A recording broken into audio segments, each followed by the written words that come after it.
and that's it. It's done. Like that effort that we did is not lost. We're live. Oh, So let me do my introduction for you. all right. So, welcome to another episode of A Good Story. I don't know if you know that's what the name of the show is called, but this is called A Good Story. I was guessing by the board behind you. You're not allowed to talk yet. Oh, And I'm sitting here. I'm sitting here with a good person named Darrell Babboni. Not only are you a good person, though, you are a really good friend. You are a really good inspiration and motivator. You are a good son. You're a good dad.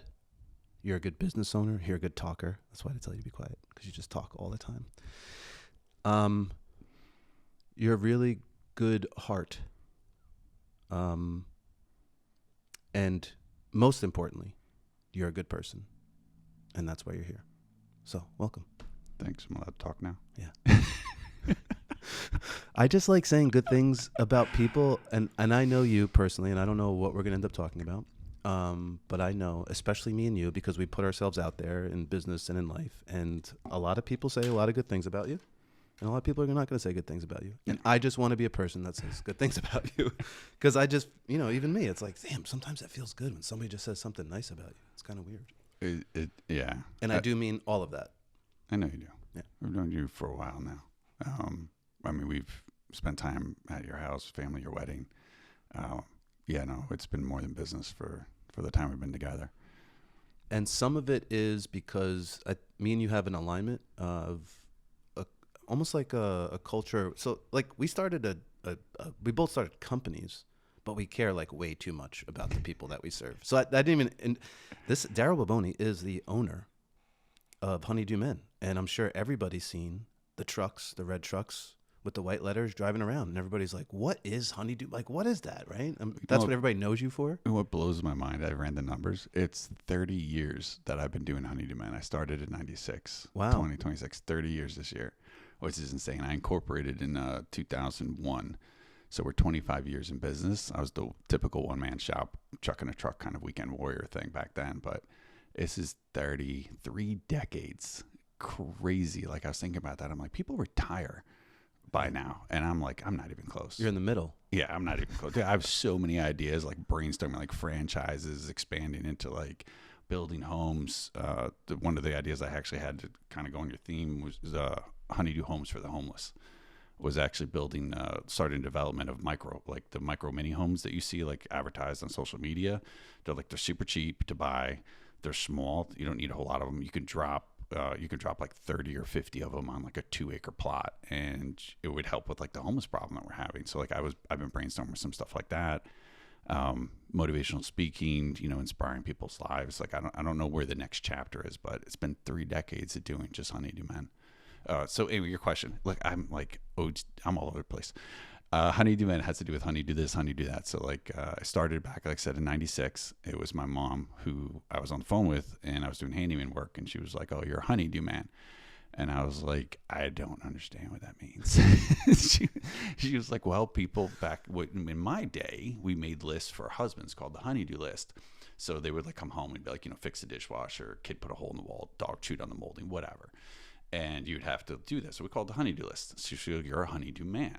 So I was like, okay, that actually kind of sounds catchy. So I took my first ad out and I put like honeydew handyman extraordinaire for hire. And it just caught on for like wildfire. And yeah. That's the salesman in you to put extraordinaire. Like it wasn't enough. No, I can't. I can't be normal. Like there's nothing about me that's normal. I was like, yeah, no, we have to add some flair to it. We got to jazz this up. How are we going to do it? Extraordinaire for hire. I didn't even know how to spell extraordinaire. I'm like sitting there. This is before Google too. So I was just making stuff up. I don't know if it's for anybody that's listening, you won't know, and for people that are watching, I don't know how big Darrell looks, but Darrell is like 6'4", 6'3", 6'4". I put my shoulders back as soon as you said that. I was like, wait. So he's 6'4", and not only was there not Google, but they made cars smaller 30 years ago. And the funniest thing, and I like there should be a cartoon about it, because I just imagine you like going in through the sunroof like Shaquille O'Neal of a car I know just to where fit this is in. going. Yeah. And I love it. Like you had a ladder and you're a giant in a small car. Yes. So like a hatchback CRV. Was that what it was? It was a Honda Civic DX. It was like stripped down, 2 doors, hatchback, no money, couldn't even afford a roof rack. I remember this is back in the 90s. And it was like, I don't think it was like $200 or something like that for a roof rack. And I just didn't have it. So I took a blanket, put it on top of the car. I took a 32-foot ladder, strapped it to the hood of my Honda Civic DX, so imagine this little black itty bitty little car that got great gas mileage. I'm 6'4". Extraordinaire. Extraordinary. I got a 32-foot ladder strapped to the front bumper, like literally ratchet tied to the front bumper. I got a ratchet tied to the back bumper. I got me inside. I got a milk crate with some parts in it and like a toolbox. And I'm like, wee. And then, I get out like a clown car and I start pulling stuff all out of my car like a clown car. I'm like, I got drill guns. I got parts over here. I remember I had bags of cement in my car. Back end's like dragging. Like, think about how important presentation is to you now and how you are pulling up to a house. I could never do that now. Like I've seen the back of your pickup truck. Like you have compartments for the brochures and the like all these different things. And then it's so interesting. I was watching an interview with Steve Jobs, and he was talking about what it's like to be a business owner. And he's like, younger people come up to me and they're like, I want to start a business. And he's like, great, what's your idea? And they were like, I don't have one. I just want to be a business owner. And he was like, no, you don't. So that's what, that's, I think why I'm so drawn to you in a lot of ways is because me and you, it's not like we had the idea first, I think, not that we want to be business owners. No. It was just an idea. And then the idea carries you through. I mean, I'm 18 years, you're 30 years in business, having your own business. It's unique, man. Like people think, I want to be a business owner. It's like, no, you don't. You don't want to drive a Civic with a ladder and be doing that for $25. It's not just that. So like I do some counseling for like small business owners or whatever, or like even clients. I remember I was running this one lead and this woman was talking. I was talking about the repair she needed at her house. Somehow we started getting talk about like her life and what she does because I try to personalize it when I go out and meet people because it's like, great, you called me because this is broken, that needs to be fixed, or whatever. But I like to get to know the people when I'm out there. And so she started telling me how she wants to start her own business and this is what she wants to do and blah, blah, blah. And I was like, yeah, you know what? Forget the lead. I was like, let's sit down for an hour and talk. And we sat down for an hour with her and her husband. And I was like, okay, great. Let's come up with a name for a company. Great. We need a slogan for your company. What's your ideal customer? Like, who are you going to market to? What are you going to charge? What's the going rate in your market? How are we going to advertise? What's that going to look like? I put together an entire business plan for her before I left. I love doing stuff like that, but it's not meant for a lot of people. There's the gym I work out at. The girl who owns it now, when I first started working out there, she was an employee of the gym, and she was like, my dream is to own my own gym. And we would work out together. And then I remember like we worked out for 2 years and we'd always talk about all these different things. And this one time we were working out, I was like, we're not working out today. Get a piece of paper and a pen and a book and come back here and sit down. And for an hour, I was like, let's start sketching out. I'm like, what's your hours with? How many put into the gym? What do you do at your day job? What's your vision here? What would you do if you did own the gym? How much is the gym charging? Like I did for an hour, I just sketched out page after page after page. How would we advertise? What would you offer? Blah, blah, blah. And I handed it to her. And I was like, according to these numbers, you could work half the hours you work now and make more money if you bought this gym. So I don't know what you're waiting for. And I love doing stuff like that. But to what you're saying before, for a lot of people, they don't understand. Like there's some other people I've talked to and they're like, yeah, I want to start my own business. And then I start talking to them like, okay, well, what's important to you? What's your priorities? And they don't understand the sacrifice it takes. Like sacrifice is something that I think that this generation they don't grasp it. But like delayed gratification is really hard for them. Yeah, they don't get it. And some of it's not their fault. They have this in front of them. They can get whatever they want. Some of it is just what we're living in for sure. Yeah. And it sucks. I feel bad for him. I feel bad for me too a little bit sometimes. I don't feel bad for him at all. I can't finish that sentence. We're live. I gotta watch what I say now. Well, this is why I love it on LinkedIn because for me, everything that it's like business is so important for, or I should say work, not business. Like when you work, there's so much dignity in work. There's so much gratification, doing a good job for other people. So I think what has helped me and you in life is running our own business because we want to take care of people in a certain way. And this allows us the freedom and like going about it our own way. That's what the business gave me. So when I started at Honeydew Men, the whole reason why I ended up where I ended up, and that was funny. I was just talking to my daughter about this literally yesterday. Is I was like, my degree was in the performing arts, right? So like acting and singing and stuff like that. And we were watching this TV show, Suits, which I love, and we're watching. I was like, yeah, I could have done that. And she looks at me, she goes, no, you can't. And I was like, no, I could have been on that show. She was like, no, you can't. I was like, you don't know me 30 years ago. 30 years ago, I was that guy. I could have done that. I was like, you know, the old, fatty daddy version you have. My son calls me Fluffy. He's just like, Fluffy Daddy. You don't know, like, I would, like, the potential I had back then. But I do love that show, by the way, too. Yeah, it's a good show. Yeah. I was like, the reason why I didn't do that or any of the other careers, it dawned on me one day that I would never have the life I wanted working for somebody else. Honeydew Men exists for no other reason than the fact that I wanted to be a father. That's the only reason why the company exists. Oh, I don't think I ever knew that. Yeah, there's because those things don't correlate usually. Starting a business and starting a family. Everybody always asks, like, what's the background on Honeydew Men? How did it start? How did you do this? Da da da. So there's all those different versions. Like there's a story, like when I met my insurance agent, how that all started, and the different things from like my mom inspired me. Like there's all those different versions of. I also thought it was the way that you learned. Yeah, so that's also tied into it. Again, divorced parents when I was 3. I had to fix things around the house. We couldn't afford to pay anybody, blah, blah, blah. I had to earn my money because we didn't have any money. If I wanted to go to the movies, I had to earn it. If I wanted to buy a pack of gum, I had to earn it. There was no money. So there's all those different stories that all like funneled into how the company came to be. Which is why it makes sense why you don't feel bad for this generation. No. That's why. That's the background. That makes sense. But the motivation to making Honeydew Men to the company existing came from the fact that all I wanted to be when I was growing up was a dad. So like I took like those aptitude tests and like, oh, you should be an accountant and you should like run numbers or whatever, and I was like, no, it's not who I am. When I remember like it hit me, I was working at Home Depot and I was doing Honeydew Men at the same time. So I was running 2 jobs trying to figure out what I was doing in my life. And I distinctly remember like it just dawned on me, I'm never going to have the life I want working for somebody else because I'll always have to ask someone else for the time off.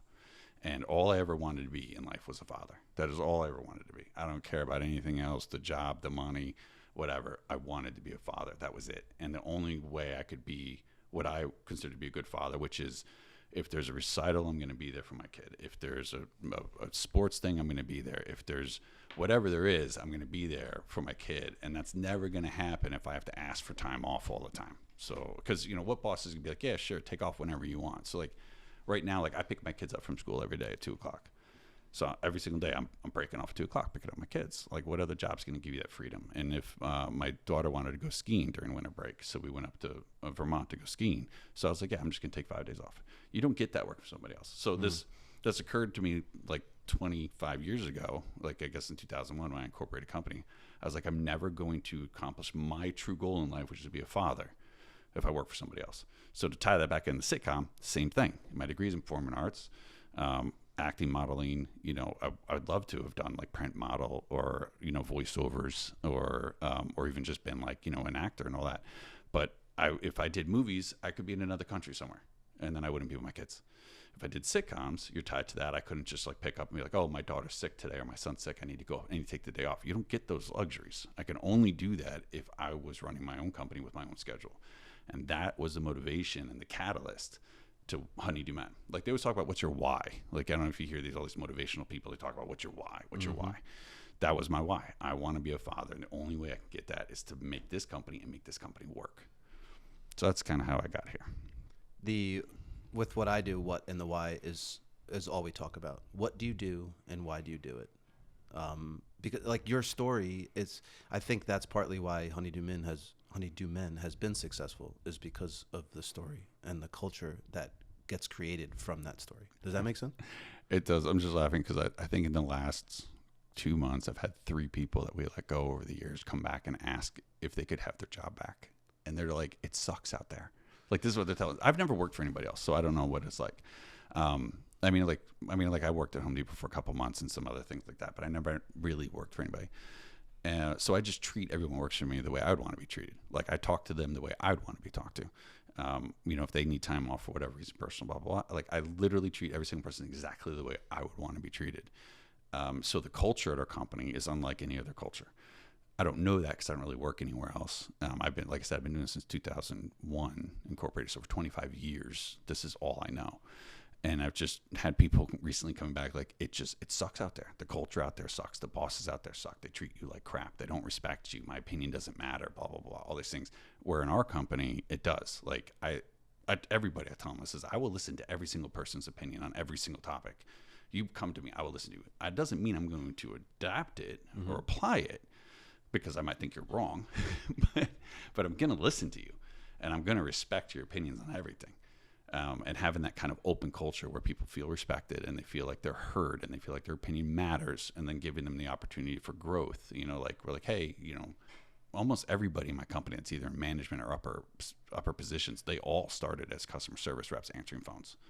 And then we always ask them like, okay, first of all, everybody works for me should start there, because I think customer service is the basis of every company. If you can't, you need to understand the customer, right, and their needs and wants first before you can move into anything else. So we usually do that and then promote off the desk. And then it's like, okay, what do you think you want to do? Like, oh, I want to go into sales. So Kip, who works for me, he started answering the phones, and then he moved into sales. My COO, my chief operation officers, who's basically running the company these days, Scott, he started answering the phones like buku years ago. But you start at the desk and then promote. So there's that opportunity to growth, to build, and then the training. We all care. And that's the other thing, is that you can tell that every single person that works at the company cares about every other single person, and that their growth and potential to expand and develop and become more than who they are. So I don't know. I got off the track. No, it's okay. This is good. No, I'm just. This is kind of why I love podcasts, because I don't have this is mine, so there's no time constraint. Like, you can just go on that. It's fine. I have plenty of questions for you. Talk for like hours. That. Yeah. So Scott, you mentioned Scott. What is that?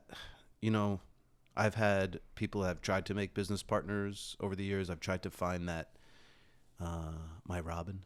Yeah. Is Scott your Robin? Yeah. Is that nice? Is that nice to have? Absolutely, yes. I went through a lot of Robins for. Look, it's Batman and Robin. The show got canceled multiple times. Even the franchise went through a lot of Robins, so it's okay. Yeah, it's been a nightmare trying to find someone that you can really can mimic you. So Scott was often referred to as Mini-Me. That's around the office. So when he was like it's, that's like a miniature Darrell. He was very good at adapting all my qualities and then applying them and sticking to my ethics, values, and morals, which are the foundations of the company, and applying those. He was good with customers. He thinks quick on his feet. He was just really good. But before him, I went through probably at least a half a dozen other vice presidents or COs that just, ended up not making it for one reason or the other. A couple of them might have been that they stole from me. We had those. Those are interesting. That just happens. Yeah, it does. When I'm in the middle of a lawsuit still, but I beat a lawsuit. Was it like 7 or 8 years ago? And I remember talking to my landlord, because he was my mentor, at least in business. And when I told him, because I was really bummed out, he's like, "You know what? About time." He's like, "It means you're doing something." I was gonna say, it's the same thing there, right? It's like if somebody's trying to steal something from you, it means you have something worth stealing. Right. So people shouldn't get upset when people try to take. You still do, though. You can't say you shouldn't, and then be like, no, I'm better than that. No, we're not better than that. It's okay. I'm gonna get upset. I had an analogy that I'm not gonna say, but it would suck even more if nobody was trying to steal your stuff in a way because it wasn't worth taking. Ooh, that's good. That's good. And you don't know how much that sucks. We're gonna let that sit for a minute. It's gonna simmer on the stove. Ruminate on that. The reason why I like Scott, at least what I've seen, because you echo at least what I've seen is, it's like he's a boss, but he's a role player too. So COO is the title. But I remember talking to Scott one time, and he's like, "Oh, I gotta run. This client didn't get this. I gotta go pick up that, I don't know, window or part, and then I gotta drive it out myself." But he'll also segue to like answering a phone.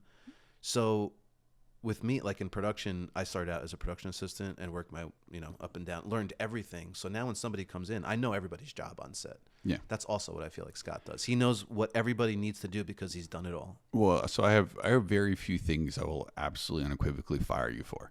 And one of them is the phrase, "not my job." If I ever hear anybody say that, I'm like, "You're out. There's the door." I was like, everybody's job description is very, very simple. It is everybody's job in this company to make sure that we turn a profit. And that can only happen if we take care of our customers. Right. So you can look at like things from like scheduling to material orders to guys showing up on time to doing the job right, not going back, blah, blah, blah. All of that will contribute to whether the company can or cannot turn a profit. So it's everybody's job to make sure that the company makes money, and whatever that is. I don't care if you have to go answer a phone, go pick up a check, go pick up materials, go pick up a dumpster. Well, okay, so that segues into this. One of the guys that came to work for me, I remember it was like his first week, and the garbage company came. We have a dumpster at the office. They pick the stupid dumpster up. They throw it up over the truck. They dump it. It went to the sides. The guy drives away. So I'm like, whatever. So I had, my production manager, Chris, at the time, and then one of our other guys, like, look, can you just go, like, grab a shovel, whatever, just pick the crap up, throw it in the dumpster, whatever. Well, then, like, 5 minutes later, phone rings. There's a problem on a job, and I was like, all right, I need Chris to handle it. And I was like, so I went out, and I got Chris. I was like, yo, go in there. I need you to handle this, blah, blah, blah, blah. And then I'm putting gloves on, and I start picking stuff up and throwing in the dumpster, and the other guy's looking at me. He's been with us a week, and he's just like, okay. So we're walking back to the office. He's like, hey, can I ask you a question? And I was like, yeah. He goes, what are you doing? And I was like, what are you talking about? He's like, you're out here picking up garbage. And I was like, yeah, so? He's like, you own the company. I was like, yeah, sometimes you have to pick up the garbage. It doesn't matter. I'll never ask anybody to do something I won't do myself, haven't done myself. And again, going back to that, it's not my job. That phrase doesn't exist in my business. Yeah. It's everybody's job. I don't care if you need to like clean the bathrooms.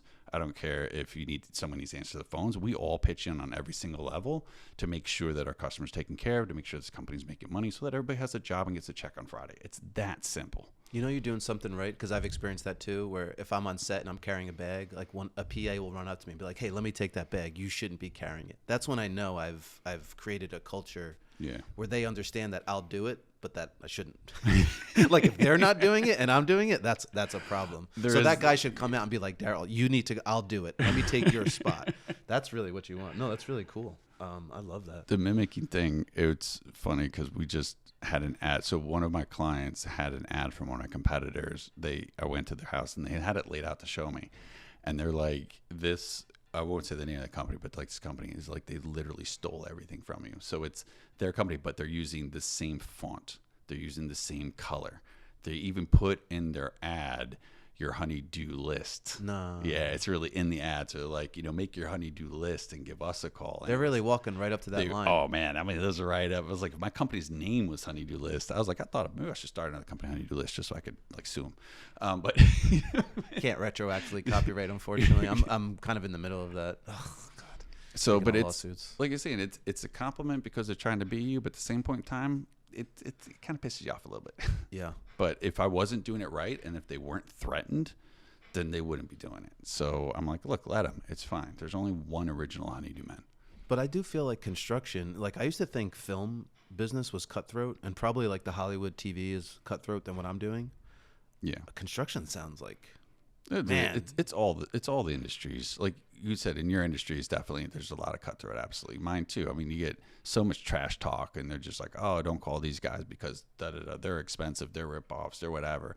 And then what pisses me off is the ones that give not much pisses you off, I feel like, because that's what I'm saying. You're way too happy to be in a business that is out to get you. I feel like a lot of the times. Things that upset me in life is when someone takes advantage of someone else. That's what pisses me off. You're right. There's very few things that will upset me. I generally don't lose my cool. I try to find joy and happiness in everything. That doesn't matter like what you're going through. I just try to find the positive, focus on the positive. One of the mantras I have is just like, I think that every one of us is allotted a certain amount of bad stuff that happens to us, a certain amount of good stuff. So if you're in a position where you're getting a lot of bad stuff, my theory is we're just getting it done now to get it out of the way so we can enjoy the good stuff. Like some people might have it more spread out evenly. Some people might just get slammed. Like a truck came up and just like opened up and like downloaded on you. Yeah. Be like, you know what? Find the positive in that, because this is so you can get through this now so that later you don't have to deal with it. You can enjoy, the seasons. There's another, I think Tony Robbins talks about the seasons, like winter, spring, summer, and all that stuff. But like, so if you're in your winter season and it just feels like everything's like crap and everything's falling apart and it's coming down on you and you can't shoulder it, you're not gonna be able to make it through, and and this is wrong, this is wrong, this is wrong. Just focus on the fact that you have to go through these things at this time, because later on you're going to be able to enjoy the life that all these other people might have it dragged out, but you got stuff coming down. You got positive things coming. You have easier days coming. So you just got to buckle down and muscle through this in order to move on, so you can enjoy the stuff later. Don't let it stress you out. So getting back to things that tick me off, not very many things. does this guy shut up? No, I didn't know you were going to go back into like, you should just make positive light. Now, anyway, back to what pissed me off. So, that's what left me. I have like the hardest time. Like usually I get on tangents. I'm like, what was I talking about? I don't remember what I was talking about. Well, I've heard of pastors talk about like the carousel, and if we have this, like, let's say, and people can't see what I'm demonstrating, but let's say you have this circle that spins around. Your problems here. A circle. I'm drawing a circle, and if you don't address that problem, you will wind up in a loop where that problem keeps facing you. For a kid in high school, it's that bully that turns him upside down and shakes the money out. Until he confronts that bully, the bully doesn't go away. That's okay. That's the carousel. So every day you can go back and get bullied by that bully, and you can go back until. And I'm not saying out there violence. I'm not talking about that. I'm just saying that you have to make a change if something's happening in your life. That's one of the guys that works for me. He's very much into psychology. And he talks about like there are different there's different types of clients, like talking about like mental and emotional states of people and how you sell or how you present or how you whatever. So he does tons and tons of studies into that, which I've never read a sales book in my life. I've never taken a sales course in my life. I just I meet people, I just kind of understand them. You become in tune with people. You do it naturally but it's by practice. So he says this one I think he called it archetypes. I'm probably saying it wrong. Don't judge me. So maybe. So he's like, God keeps putting this certain archetype of client in my life, and they keep frustrating and aggravating me, and it's because I need to learn my lesson of how to approach this person and because there's a lesson that I haven't learned. I'm that way with tailgating. When people ride, when they're behind me, I drive a BMW, so I feel like people do that to me on purpose because they just want to make me mad. Yeah, they throw the BMW down. You just like throw that in there. By the way, I drive a BMW. I like how I did the slip of the ends, like sponsored by Dunkin' Donuts. BMW stands for break my wallet, by the way. So don't buy one because when you fix it, it sucks. That's like boats, bail out another 1,000. That's dude, there's so truth to that. But I do. I drive an all-wheel drive BMW. And okay, what was your point was though? black. Someone was tailgating you, and then we're like sitting here promoting and like, and this has been brought to you by. My thing that I can't get over that makes me so mad is when people tailgate me. They drive so close to my rear end. Like if we're in a 50 speed limit and I'm going 55 and you're on me, I don't know how to not get mad at you. You know how you take care of that? Just drive faster than everybody else, and no one keeps up, and then you're good. Okay. I'm not saying I do that. And then. But it's never fast enough for that person because I drive a BMW. That's why. I'm not trying to brag. I'm telling you that's why. When I drive my wife's Acura, this does not happen to me. Really? So they just get pissed off because you drive a BMW. There is that stereotype. It does exist out there. I wouldn't know because I drive a Dodge.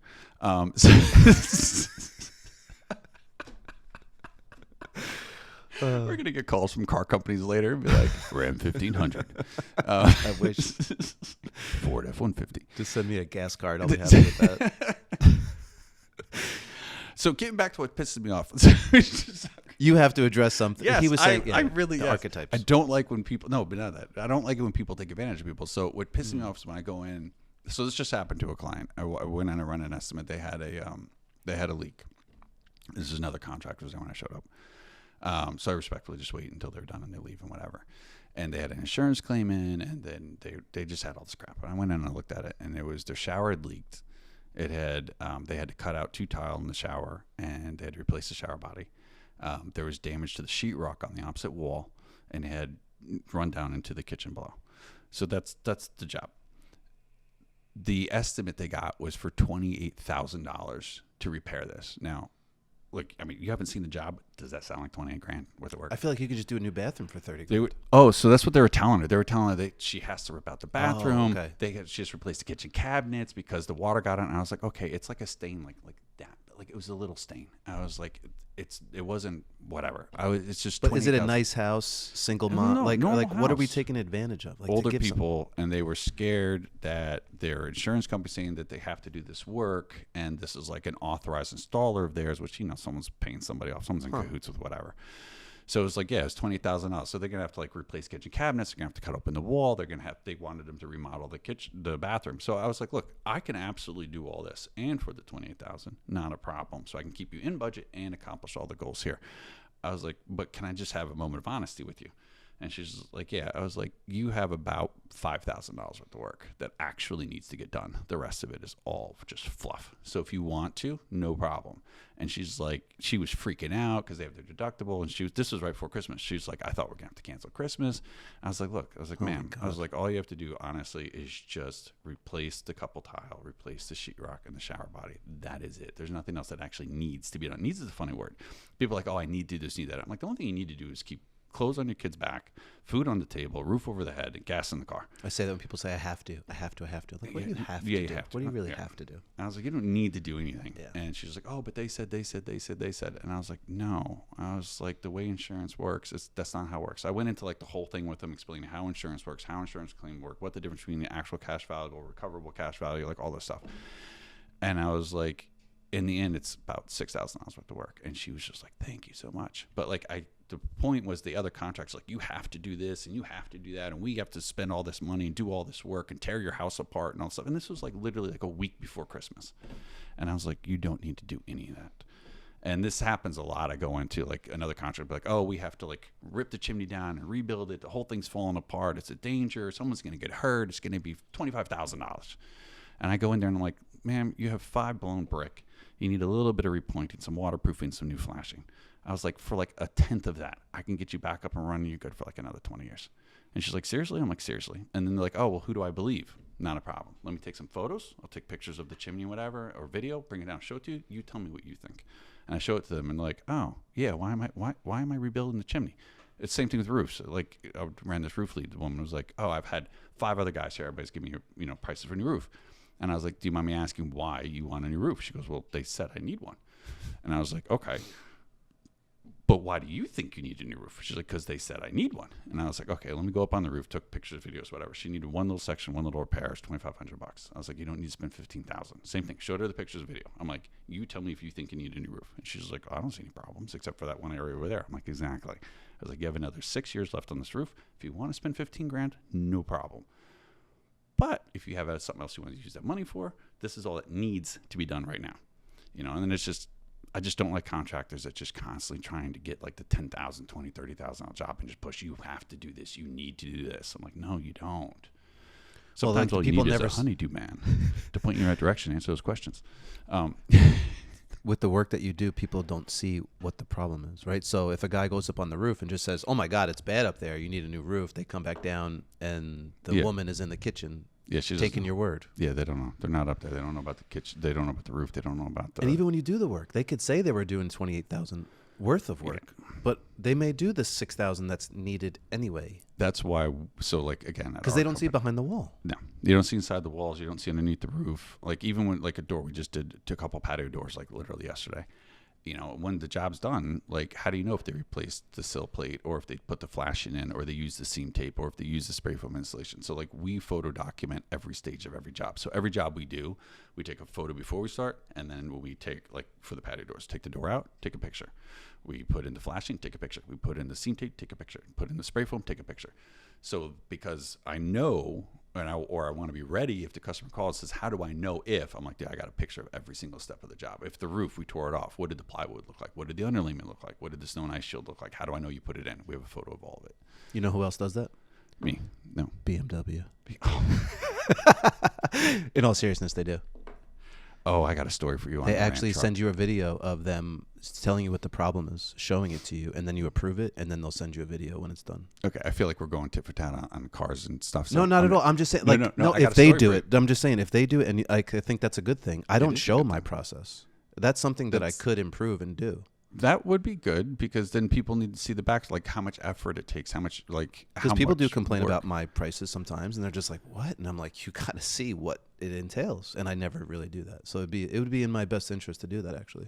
That is one of the things. So in sales with my customers, that's one of the things I do is I'll dive into it. Like, I'll write. So I'll give you an example: gutter cleanings, right? So gutter cleanings, I could write it, say, "Hey, gutter cleaning, $250," like arbitrarily just making up a number, right?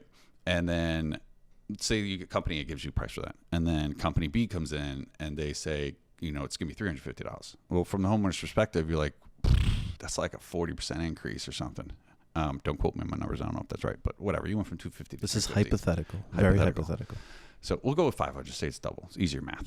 250, 500. Well, it's like, I'm not paying that. That's retarded, right? Well, company A is 250, and they say gutter cleaning. Company B says 350 or whatever, but it says, remove leaves and debris from gutters that would otherwise cause blockage or overflows.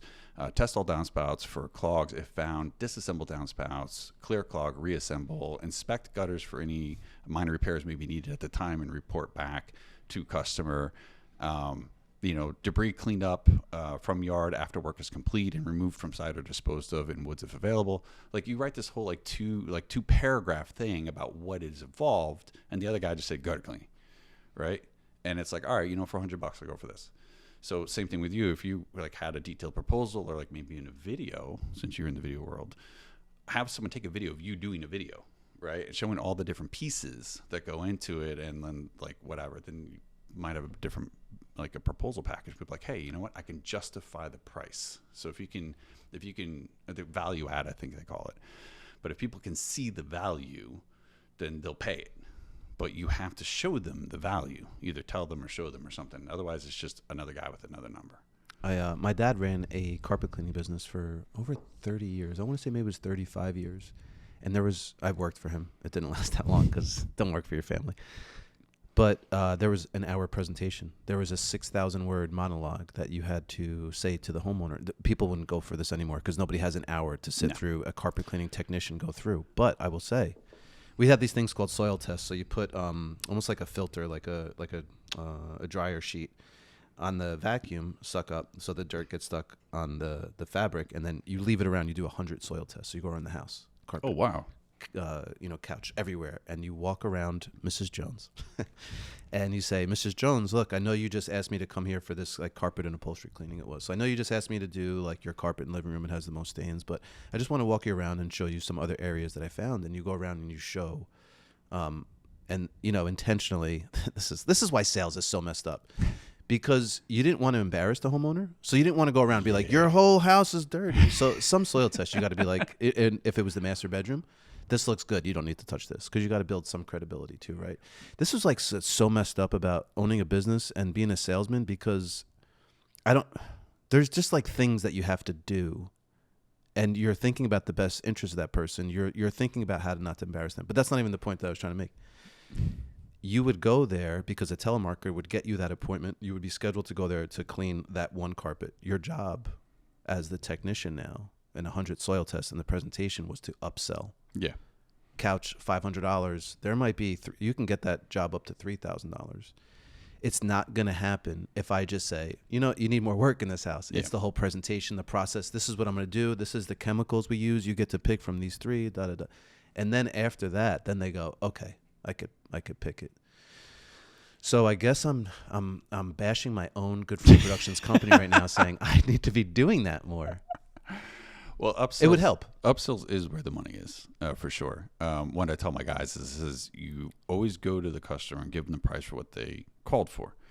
Don't try to sell them anything else. You can mention other things that need to be done, and then ask them if they would like you to give them price. The problem is that if you just go in there and be like, oh, well, Mrs. Holman, I saw this needs to be done, and this is how much it's going to cost. And I saw this is what needs to be done, and this is what it's going to cost. They're going to turn around and be like, I didn't ask you for all that. I don't care about that. I just want you to do the first thing. But if you tell them oh, I noticed this needs to be done with something that we actually do and we're very good at. If you'd like a price, just let me know. Yeah.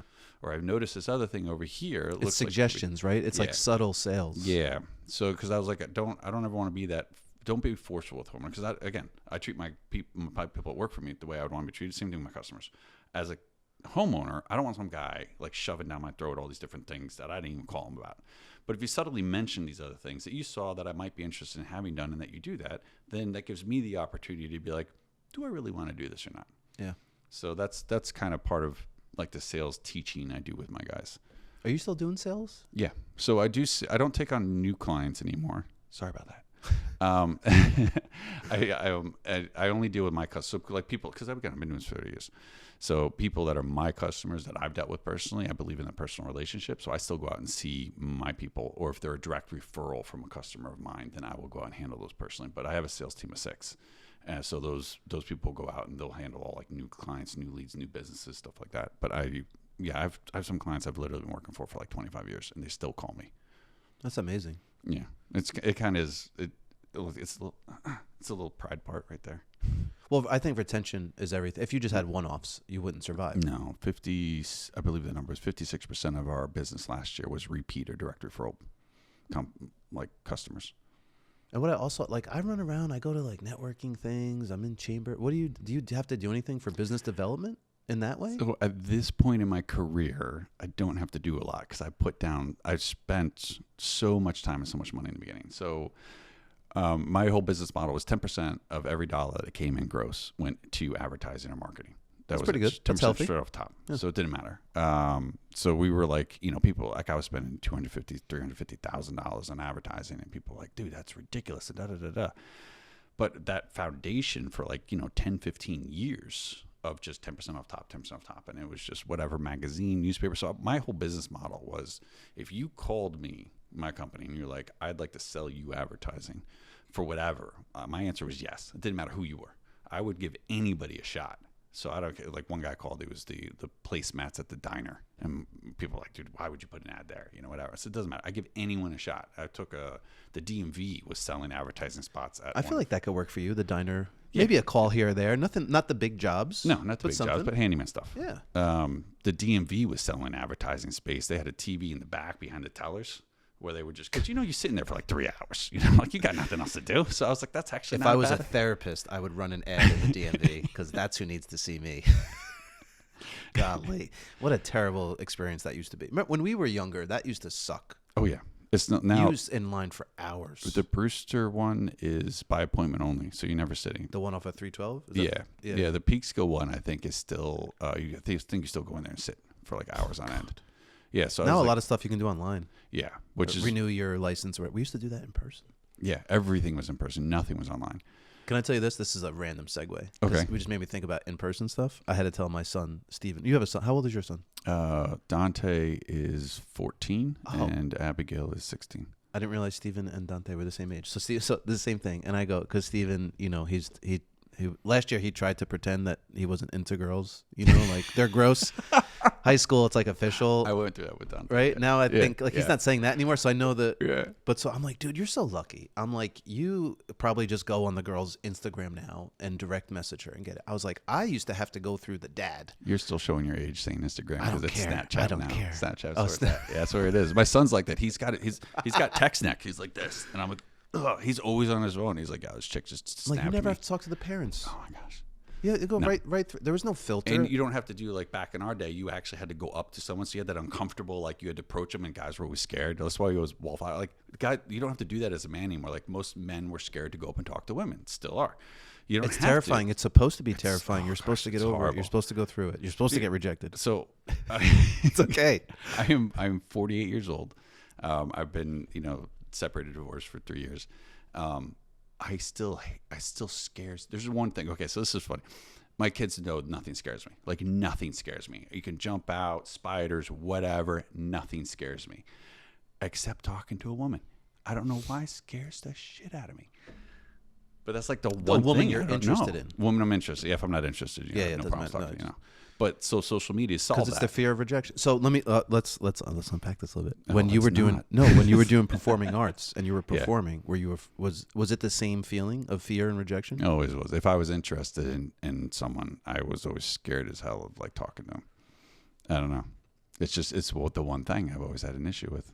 But social media's taking care of that now, right? So like with my son, it's Snapchats. It's whatever. You can DM a girl or whatever. Like we said, Instagram, Snapchats, whatever. But with social media, now you don't have to do the approach. Use that to break the ice.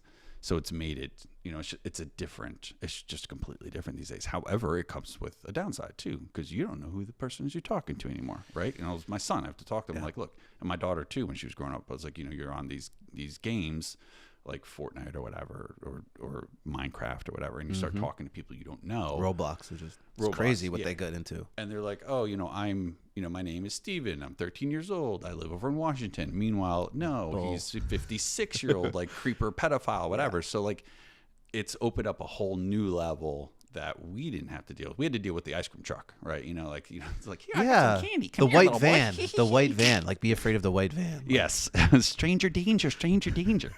right? But now, so that's not really a thing. Now everything's online. So it's all right. So it's easier to like meet girls, but it's also easier to, and this is like, I had to let my kids watch one of these documentaries about how the pedophiles, they get the kids and they start finding out information about them, and they start looking like, they'll get them to send them like naked pictures or nudes, and then blackmail them, or crazy, like, I'll come after your parents or whatever. Like it's some scary, and they never tell you, the parent, no, because they're embarrassed. They think like, I got to save this, and not so immediately, like, I've been talking to my kids about sex since like they were 3. Like I have a very, very open communication with my children about everything, drugs, sex, everything, since they were like the littlest of littles, because I never wanted to be an uncomfortable conversation. I've had parents actually come up to me.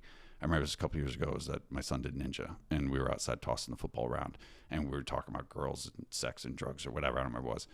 And then afterwards, her son was there too. And then she goes to me, she's like, how can you talk so openly to your son about that stuff? And I was like, because I started when he was 3, and I made it, it was uncomfortable for me.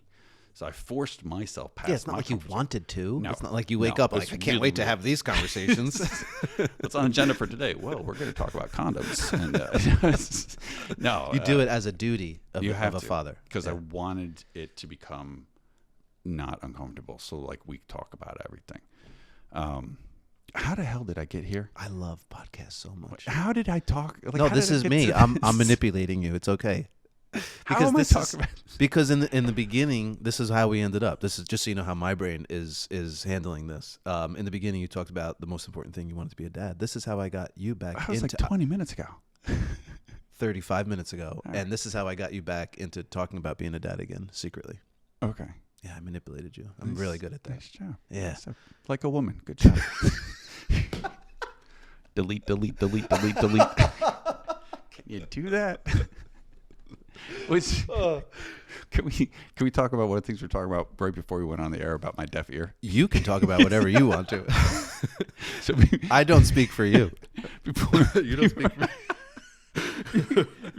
Before we got on air, he was asking me how like my mic check is or my ear. I'm like, no, I can't hear anything in this one. Are you sure it's balanced right? And he's like, no, yeah, it looks like it's fine. He's like, are you sure you're not deaf in one ear? And I was like, well, I was married for 17 years, and they say turn the other cheek, so I just kept doing this. So I can't hear out of this. He's deaf in one ear. You got to switch. You got to balance it out.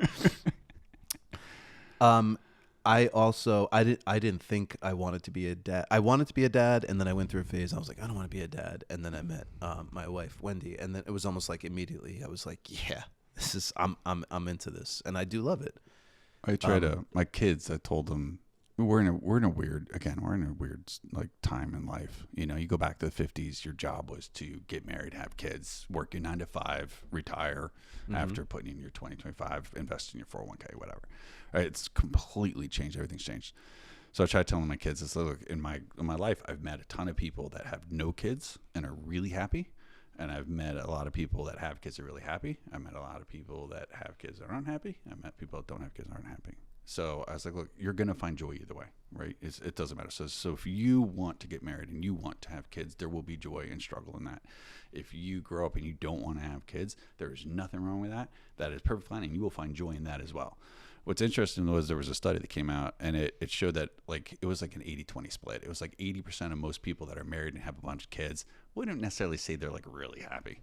But I think even happy is the wrong measurement, because it's more like it's fulfilling being a parent. It doesn't make you happy. It is. It makes you mad. It makes you stressed. Like, bald. Like, male baldness is because of children. It's not genetics. There is absolutely no facts that whatsoever. Do not fact check me. That is absolutely going to come out as false. Well, my brother is like 100% bald. Yeah? Yeah, and he has no kids, and I do. Yeah, okay. So anyway. Just want to disprove that part. So anyway, the study, go back to the study. Hang on, focus. So 80-20.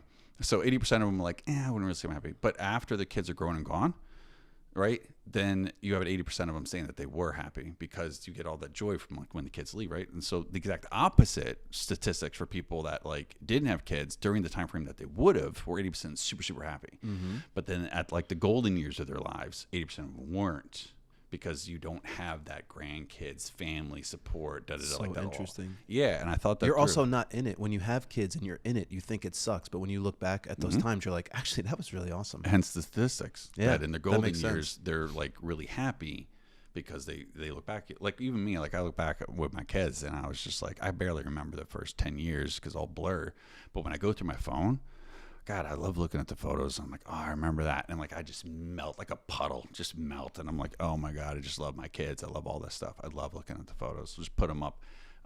With the iPhones, they have the memory thing, and they put together memories for you. And I'll just sit there and just watch them all the time. And it's just the best ever. Like, I love having kids. Like, I just love it. Are they stressful? Yes. Pain in the butt, blah, blah, blah, nightmare. Yeah. All that shit comes with it. But there's just this level of joy too. Now, I've talked to the parents who don't have the same opinion as I do, but I think that also has to do with how you bring up your kids. Like, again, with my kids, with my ex, she was very strict with them. So she doesn't have that bond that I have, versus I was more understanding of like, look, there's a give and take here. There's what I want, there's what they want, and they ain't even remotely close. Like, there's what I want and where they want. Like, they're not close. And so compromising a lot of times means I have to give in on stuff that's important to me, and I just have to let it go. Just let it go. Like, you're not going to win. You have to give them something. And my whole theory on raising raising children, raising parents, that's not a thing. Raising kids so, is that I try to give in on purpose up front, and then I save those as like IOU cards. And then when my kid, like, I want something, my kid's like, no. And I'm like, yeah, remember when, like, I drove you to your friend's house and then picked your friend up and then took the both of you to the mall and then stayed there for 2 hours when I had things I needed to do and then drove you home? I like that. Get the hell out there and pick up that. No, I like that. I lay it down. And then they're like, yeah, because they also understand. I was like, look, you don't. And then guess what? The next time you ask for something, I ain't there. But I think for me, it was just, it's important that I sacrifice first so that I could play the IOU card. I think a lot of parents try to do the whole like, oh, well, you have a house because of me, or you have food because of me, and blah, blah, blah. The kids take that for granted. I brought you in this world. I could take you out. Oh, yeah. What a terrible thing to say to a child. There's this one, oh my gosh, I was watching this one like short, and it was the guy was talking about, it's like, I gave my daughter a list of things to do. It had 3 things on it. And she was like, well, where's your list? And he was like, what? And she's like, well, where's your list of things to do? And he goes, yeah, see, everything you have in your entire life, take 3 things off of that. That's my list. Like, when you woke up this morning in a warm bed in a house and had warm breakfast and food ready for you, he's like, check, check, and check. It was like, so it's, there's also another video. This is more as a religious concept to it or whatever. But it was comparing fatherhood to Jesus Christ and to, the Holy Ghost and all that. And it talks about how, like, it was great. The analogy was so wonderful. He's like, so the video showed a father, like me and you, and then our kids, right, going to like the pantry, and they open it up and there's just food there. And they don't know, like, from their perspective as children, they don't know how the food got there. They just expect it to be there, right? As fathers, we know what it takes, the job that we have to work to get the money that we need so that we can spend it to buy the groceries that they need, pay for the car it took to go get the groceries and the gas and the insurance and the repairs to get it from the grocery store to the house, for the house, with the roof, with the insurance, with the repairs, with the property taxes. So there was a place to put that food in it so they could come and they could get it in the morning and have something to eat. We know what it takes. They don't. They just show up and they're just like, oh, they expect the food to be there. And it was a great analogy because it talks about how, our Heavenly Father, as you know, I'm a religious person. Our Heavenly Father, does all these things for us. And Seventh-day Adventist? Is it? No. What are you? Oh, Mormon. Why did I think you're Seventh-day No. I didn't know you're Mormon. Yeah. Yeah. It doesn't change anything. Nah, I'm just, Church of Jesus Christ Latter-day Saints. Awesome church. Anyway, so it talks about how, like, Heavenly Father's there for us. We just take it for granted. Like, so I have broken neck, broken back, 2 broken legs, torn retina, separated shoulder, fractured hip, 26 screws and 3 titanium plates in my legs, T11 and 12 cabled, 5 herniated discs, broke my neck twice, 5, 6, and 7 fused, 6 replaced, different accidents over different years. The point is, some and you days, think you have bad posture because you bend down. That was the other thing we were talking about. I'm like, I have bad posture because everybody else is short. It's their fault that I have to bend over and talk to you. Not all that other stuff. No, definitely not. Not that that's related. Those are just excuses. But I do love this analogy. I mean, yeah. So why was I talking about why everything's broken? Oh, back pain. Yes. So this is like, woo, I'm refocused. This has also been sponsored by Red Bull. And Adderall. All the good stuff in life. So it's horrible. That's horrible. Don't quote that. Delete that. People are smart enough to see what's, a joke in the way. Yeah. We can be more loose now. We could do. So some days I wake up and like I can't get up. Like I just can't. Just my body. Your body. My body will just lock up. And it's as I get older, it's taking a lot longer to, like, when those moments happen, they're beginning to come more often, and it's taking a lot longer. So like if I go back 10 years ago, it was like once every 6 months I probably would just wait. I was just like, I can't move, and that's it. And it would take me about a half a day or a day to recover. It would be, maybe a couple muscle relaxers, anti-inflammatory, whatever, 12 hours, whatever. I'm good to go. Over the last 10 years, they're starting to come more frequently coming, and it's taking longer to recover. So this last year, I found that it's happening about once every 3 months, and it's taking me 3 to 5 days to recover. So like I can't get out of bed for like I literally cannot get out of bed for 3 to 5 days. So you can see the curve, Yeah, not going in a good direction. But what my point of this is that the days where I do get up and I don't feel pain, I so appreciate it. And I think like I appreciate it because I know what the other side's like. And so for people that don't have that comparison, right, you just take it for granted. You just get up, you do your thing, and you're just like, oh yeah, this is for granted. It's not. Like nothing in life is for granted. And that comparison, and this, I'll segue this into the other people talking about like, oh, it's God's fault this happened to me. It's God's fault that happened to me. Or I can't believe all this bad stuff's happening. I'm going through this and blah, blah, blah, and all these problems. You have to experience a certain level of bad in order to appreciate the good, right? Because you have to have a comparison. If you can't have a comparison, going back to Garden of Eden, same thing is like you have Adam and Eve and you have the apple and the snake and all that other stuff. They lived in paradise, but they didn't know they were in paradise because they didn't know anything else. They were just like, But then once the shit hits the fan, whether it's, nowadays, death of a family member, car accident, loss of a job. I mean, take your pick, right? But to experience these hardships when things are good, you appreciate it because you have a comparison. You have to go through bad stuff in order to appreciate the good stuff. Otherwise, if you only live in the good, you'll never appreciate it or understand how good you have it and stuff because you have nothing to compare it to. So you have to do both. A lot of people won't understand that, but that's just part of life. Like you can appreciate where you are in your business because you knew how hard it was and all the stuff you had to do to get here. Same and like 4 or 5 times it almost tanked. Yeah, that's also why. Like I have that where I went to people and even and actually I won't tell that story because it reveals something about somebody else. Just change the name. No. Eduardo. Well, okay, I guess I could. I went to somebody. No, because it matters who and what and why. All right. I can tell a story if you want. I did not basically, and how long it was. I'm trying to think what year it was. It was probably 2014, 15, somewhere in there. There was one year, it was 14. I don't know where I got any money from because when I did my taxes, on my taxes, it said my revenue was $1,400 in a whole year. You're rolling in it. So I don't know, like I'd really have to look back at my book. So I probably had a little bit of padding that helped me stay alive. Massive debt. I was probably taking out loans and credit cards, stuff like that. But like when I look back and I'm like, compared to this year, I just had my best year ever in 25. Congratulations. Well, yeah, thank you, I guess. But I'm humble about it because I'm like, that doesn't mean shit. Like I got to double. Like my focus is not, okay, cool, I got it. My thing is like, I can't ever have one of those years again. And I know what that feels like. So I will make sure that every day is spent making sure I never reach a year like that, not waiting.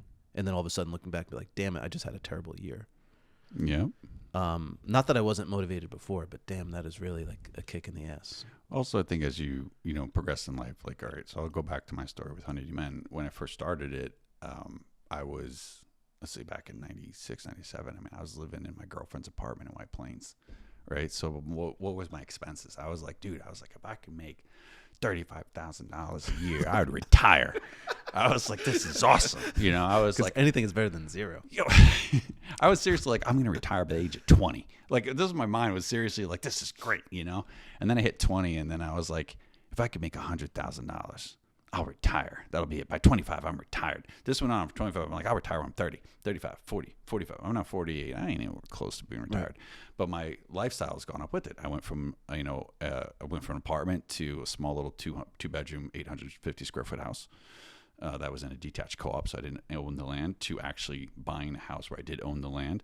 Right. So, and then I went from, a girlfriend who had a job and just me, to then being married. And then, supporting the wife, and then we had a kid, so I'm supporting the wife and the kid and the mortgage. Then we had another kid, so I'm supporting the wife, the kid, the second kid, and the mortgage.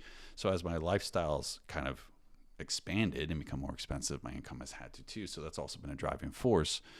I mean, like, the company has to succeed, because now it's not my ass on the line anymore. Now it's my ass and this woman I've married. Right, I'm responsible for that, right? And then it's mine, hers, and then our kid, and it's the house, and it's like, I'm responsible for that, and that drive of being responsible. That's what gets you up at like 4 there's no days off, right? No, yeah. I was because it's not me. I could not eat, but I can't watch my kid not eat. That's right. Yeah. I was like, I could live in my car. I'm fine with that. But you can't tell your kid that.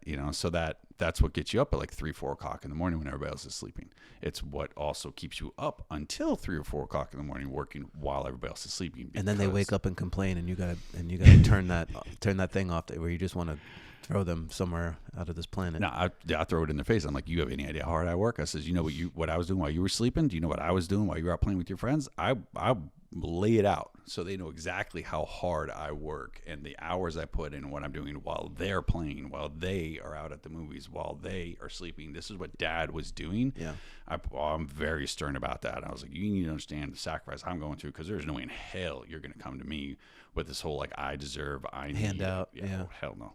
My son says he wants to take over Honeydew one day.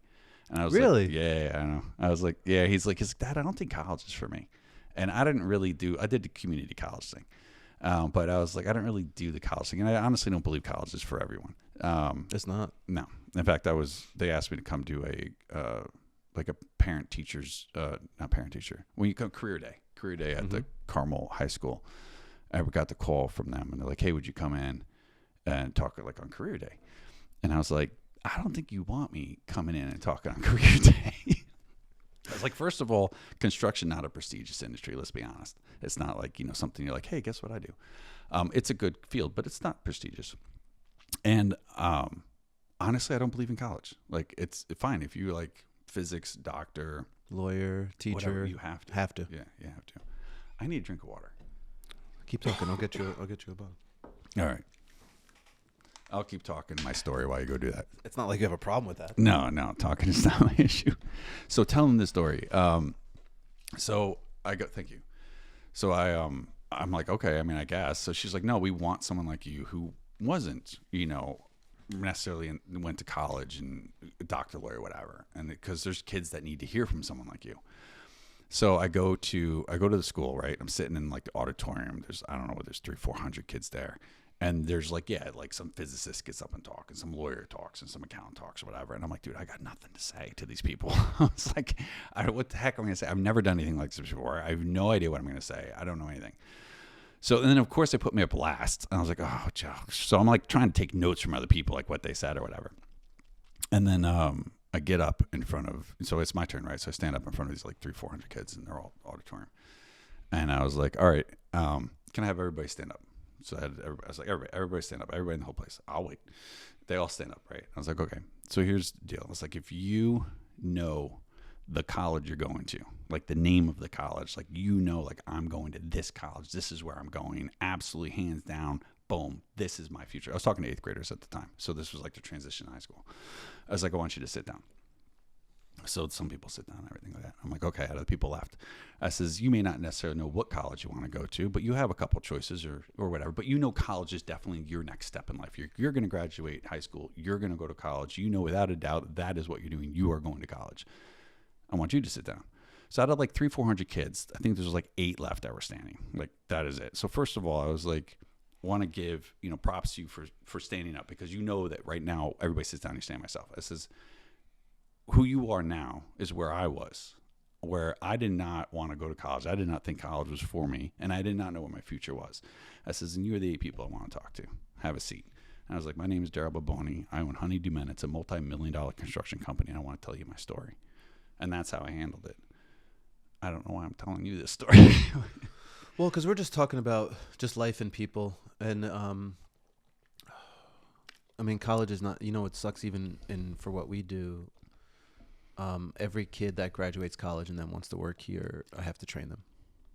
And it's really unfortunate. So I'm in the same boat where, and I think more schools are okay with people like you and me saying stuff like that. And it's not like college is this terrible thing, but look at this is the rest of your life. So even me, I went to Emerson College. It's $50,000 a year. I went, 4 years for a film degree. 200 grand in debt. Should people go into 200 grand for a film degree in debt? I don't think you need to. So I tell people you can come here and just work for me, and I'll even pay you I'll train you 3 months. You're going to know everything that you would have learned over there in 4 years. Yeah. And your parents will love you more for that because they don't have to pay for that. So it's just about like you said, doctor, lawyer, teacher, accountant. There's some things I think you just need it, and you have to, and it's the way things are structured. Our businesses, our industries are not regular. You have to get a license and stuff, but they're not regulated, and you need to have this in order to do that, unless you're doing something with fire underwater. Well, there's exceptions, but I'll tell you. So going back to the 90s, because that's when I graduated. There's nothing wrong with BOCES. That's what I want to say. Like BOCES is a really good school for people who know, like, hey, I don't think college is my path. Same thing with Westchester Community College. I mean, like, why would you spend $50,000? You can go to Westchester Community, WCC. Mm-hmm. You go there, you spend whatever it is, $4,000, whatever it is, like nothing. There's pennies on the dollars. You can get 2 years worth of your education done for like $8,000 and then transfer to a school that's charging $50,000. And now instead of graduating and being $200,000 in debt, now you're only $100,000. So it's half. So like, I think that's a really good path, especially if you don't know and it's you're more still manageable. Yeah. So I was like, if you're still trying to figure yourself out, do it at home for free or at a community college. Don't be going to some 4-year school, going into like gobs and gobs in debt, trying to figure out who you want to be or what you want to do. I have friends who are still paying $1,100 a month on their student loans. How do you start, That's crazy. I remember that when that was one of the things I was babysitting for 2 doctors. And this was back like in 96, 97. And their kids would come home from school and I would go there and just like watch the kids while they're at work. And I did this for a little bit. Then I remember asking him, I was like, oh, do you mind if I ask what you do for a living? Because I didn't know at the time. And like, oh, he's like, I'm a doctor. And she's like, I'm a doctor. And I was saying, I'm like, how the hell did the 2 of you doctors, you live in a townhouse and you're paying me to take care of your kids? Like, I was like, the numbers just don't add up. Like, I thought doctors make a lot of money. And like we do, but you have no idea the amount of financial debt we're in from college to get to where we are today. It'll take us a decade to get square to where we're actually making real money. I was like, yeah, that doesn't make sense to me. Like, I don't understand that. And I started talking to other friends of mine and my brother and his friends, because my brother's 4 years older than I am. So when I was going into college, he was coming out and stuff like that. And I was like, all these guys graduating and all this debt, starting and working at jobs, making like $30,000 a year, and with 250,000, I'm like, the numbers don't add up. It just doesn't make sense. And I was like, so if I don't go to school, first of all, I'm going to have 4 years into my career. Again, this was all hypotheticals back, because I didn't know what I wanted to do in my life. But I was like, just look at the numbers. I'm 4 years into a career. So that means I've had probably rank advancements or promotions. I've gotten bonuses and whatever. And you're just starting. I have 0 debt. You have 200,000 in debt. Most people most people that got a degree from college aren't doing what they got the degree in. They're usually doing whatever they have experience in. So like if you got a degree on subject A, but you were working at subject B, you probably got a job at B. So it doesn't matter what your career is in. They kind of like, oh, it's nice you went to school. Mm-hmm. But again, I'm like, I'm 4 years ahead of you with 4 years experience, with 4 years promotions and whatever. Mm-hmm. And you're starting at ground zero. And the truth is all the employees really care about is what your experience is, not what your degree's in, with exceptions, psychology, doctors, whatever. But for the most part, and again, in the 90s, it was like, they were like, everybody goes to school. Doesn't matter why. Like, you go to college. And we had all these people going to college getting like liberal arts degrees, which is basically a degree in nothing. Like, not trying to trash it, but it's a blah degree. It's not specific. I have a degree in film and video. It's pointless in a lot of ways. It doesn't open the door for me anywhere.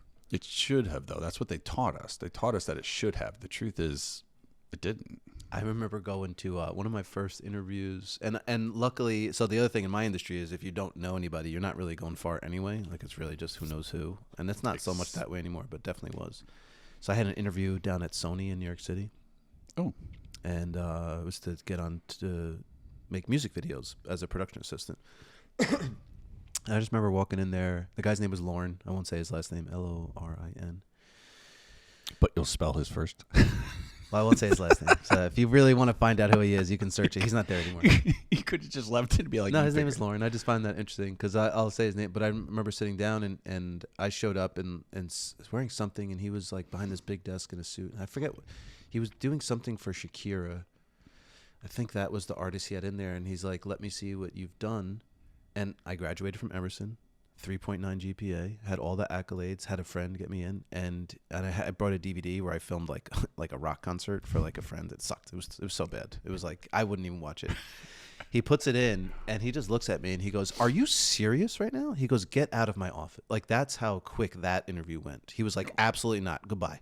Wow. And I just remember going to like a payphone because I didn't have a cell phone. Payphones don't even exist anymore. Because that was 20-something years ago. And I just remember calling, I don't know if it was my parents, my girlfriend, my aunt, somebody that got me that like interview, almost like apologizing. I'm like, I thought I was going to be down here a lot longer and my interview's already done. Like, I need to go try to find another interview, which I ended up doing, and I got an internship. But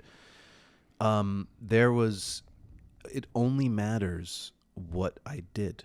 Is my point. And even now, like if a kid comes in here, graduated, and picked the school, NYU, Harvard, even if it was Mercy, like some of these other schools, and they had nothing to show me and they didn't know how to use a camera, but they knew like the philosophy of film and how to write a script, versus a kid who post high school just started making his own films and is showing me stuff. Like, it's not even close. I'm hiring the kid who knows how to do it. So that's what you were saying. It's like just on experience. It's experience. It absolutely is. A friend of mine, his son is going to Boston University, which is exorbitantly expensive. And I was like, why? And he was like, honestly, he said it's the connections he's going to make at the university that will then push his career. He's like, it's not the university, it's not the degree, it's not the courses, it's the people that I know there that he'll have that relationship. So again, it's who you know, and it's what your experience is. It isn't what your degree's in or anything like that. And I mean, the writing's been on the wall for decades. That's all people want to know is like, what have you done with your life? What's your experiences? What do you bring to the table? I don't care what you studied. You could listen to as many podcasts as you want, or read as many books as you want, or whatever.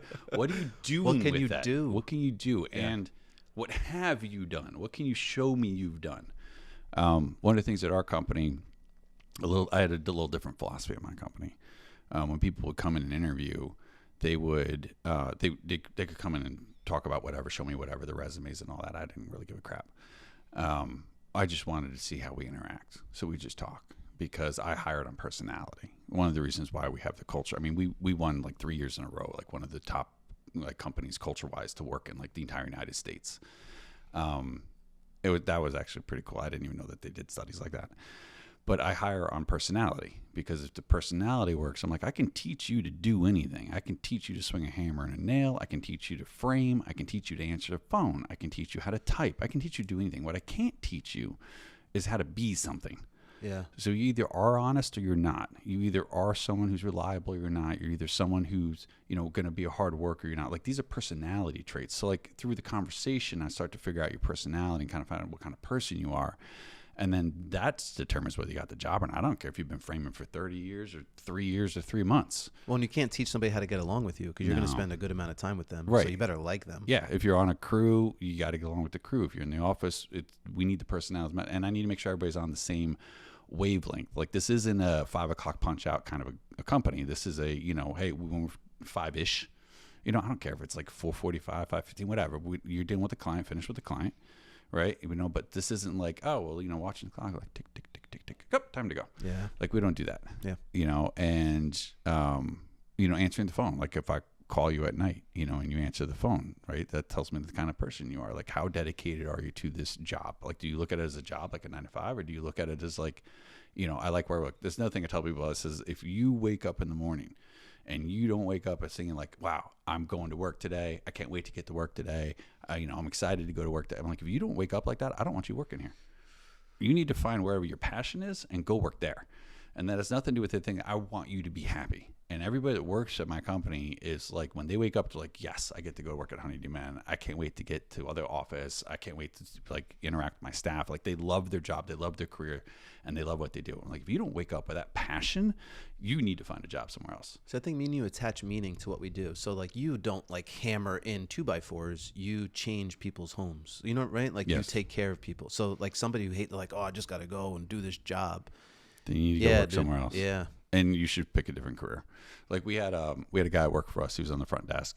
Like I was said earlier, you know, we hire on the front desk, like customer service, answer phone, book appointments, and then we promote off the desk. That's how I run my company. Yeah. So we had this one guy come in, and he just had so much potential. Like we would sit and talk. I'm like, dude, I could see this guy in sales. I could see this guy in production. I could see this guy like, you know, in management. I could like just all the potential in the world. And he was with us for a little while, and then he came to us and goes, hey, I got he had applied. He wanted to be a fireman, and he was like applying to different firehouses and whatever. And so he got accepted into one of the firehouses. So he told the officers, what his boss, who then went to, you know, whatever, because we got a chain of command. And then I remember like it was like me and Scott and Max and some other people were like, no, we have to keep him. We can't let him go. Like this guy's like really good. Da, da, da. Maybe we can offer more money, you know, da, da, da. Maybe give him some like more paid vacation or something. Da, da. And I was in the meeting and I was like, damn, I wish somebody talked about me that way. Damn, I want that. I was at the meeting and I was like, we're not going to do any of that. And everybody looked at me like, what are you talking about? And I was like, his dream. What is his dream? And like, well, he said he wanted to be a fireman. And I was like, great. Are we firemen here?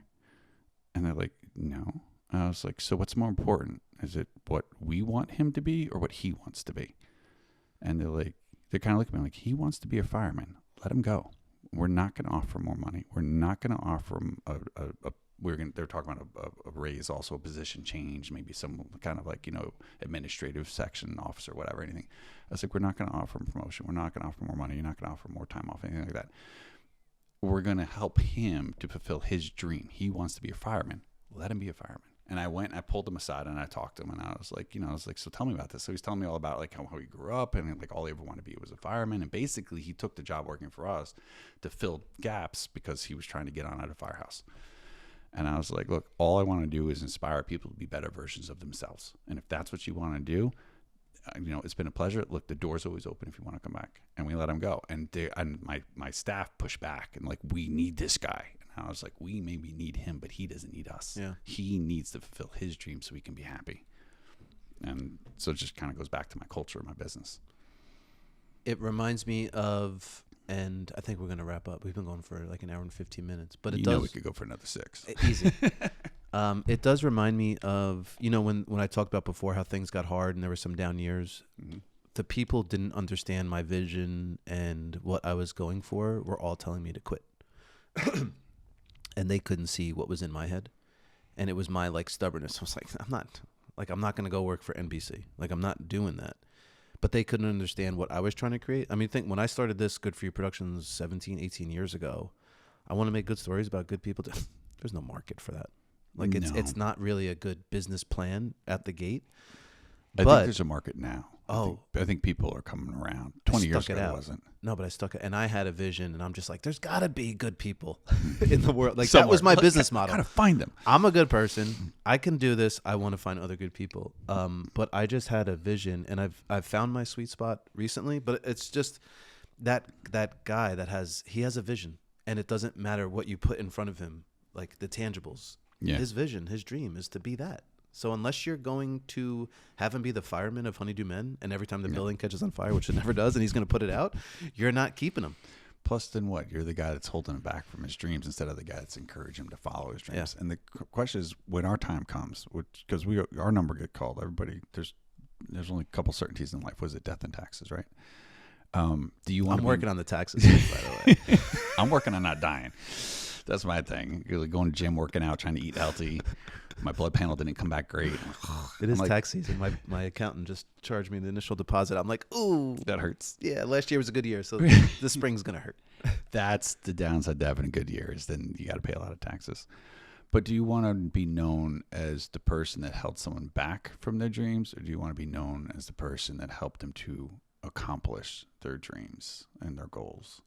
And so that's what I look at, you know, and then even clients, I look at the same thing with my clients. And I mean, when I first heard about you, what was it, 10 years ago? Something like that. Something like About that. 10 years ago. When we first hooked up, I was like, dude, this is exactly where I wanted to take my life in, because Honeydew Men, at the time we were starting a Good Samaritan program where we were helping people that were in need and giving jobs away for free and or at like cost, or sometimes like I'd be like, here, you pay for the materials, I'll cover labor, whatever it was. But we started this whole Good Samaritan program.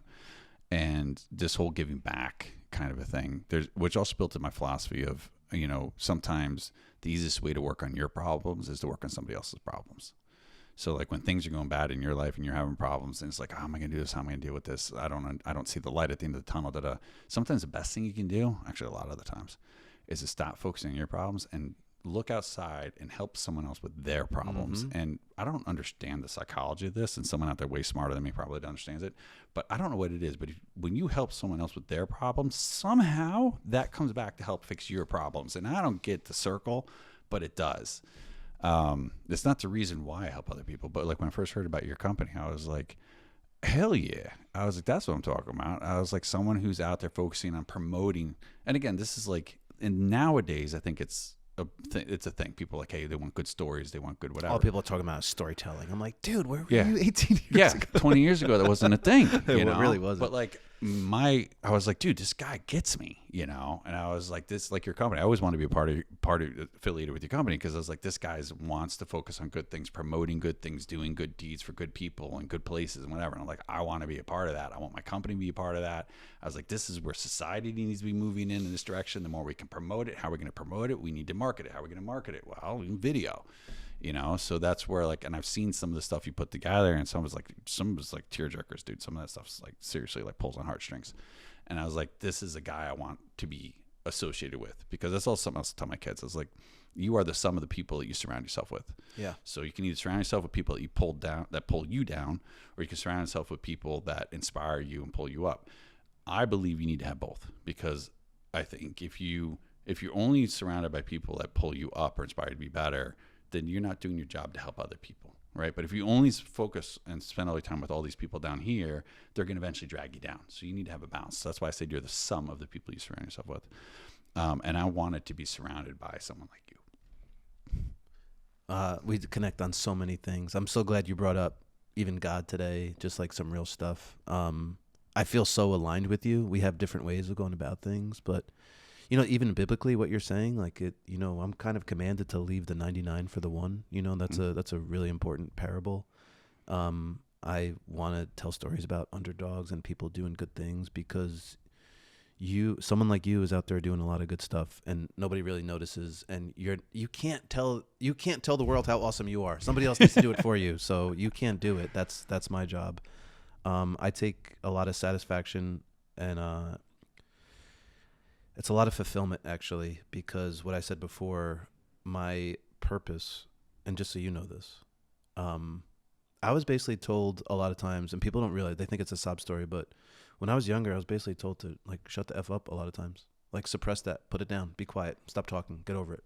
And so part of my, you know, when you said like you get dealt all these things, so later in life, you know, maybe you propped up. So that was my negative part of it, but that just means I'm balancing it out by telling stories. And like this, nobody's gonna tell me to shut the F up. Only you could, and I'm gonna keep talking anyway. But you know, this is an hour, so it's like storytelling. It's part of the reason why I started a company. I wanted to tell stories about other people. There was something I was healing in myself as well. So not everything is altruistic. Even myself, even this company has selfish endeavors for sure. But if I didn't make that choice, I wouldn't be meeting people like you. I wouldn't sit across from you. I wouldn't be telling the stories that I did. And yours is actually really profound, because I'll be more dramatic about it than you were. There's things in your life that happen where you could be dead. Right? Oh yeah, multiple times. You could not have a business. You could not have all these things that, you know, it's tangible and it's just earthly things, but you've done it in good spirit. And I wanted as many people that know me to see you, and that's why you invited here. So thank you, Darrell. You are a good person, and thank you for being on A Good Story. I think that's it. You're welcome. We're gonna have to do more of these, because we'll dive into like the Good Samaritan program. We'll dive into like I go out there when they say no one's to be on roads and snowstorms, and I hook like tow chains and flares and pull people out of ditches and whatever. And What I want to do, and I think I've said this to you before, the next time there's a snowstorm and you go driving around, call me up. I'm Okay. going to drive, because remember, I have a BMW, so I can meet you. And I'll meet you wherever you are, and I'll tow your car out of the ditch when you're on your way. and I'll film you doing it. That's it. That was a good story. Thanks, Darrell. You got it, man.